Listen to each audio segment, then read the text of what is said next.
हाय नमस्ते देखंतु आज करवा रेस्टोरेंट स्टाइल चिकेन महाराणी।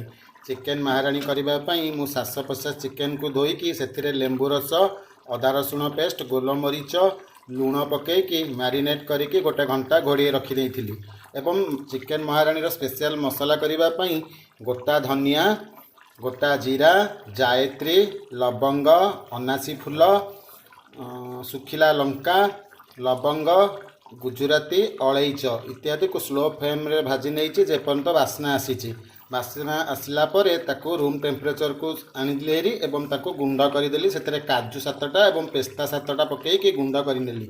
बर्तमान चिकेन महाराणी मसला प्रस्तुत हो गला एवं कड़ाई रे तेल पकई नेली।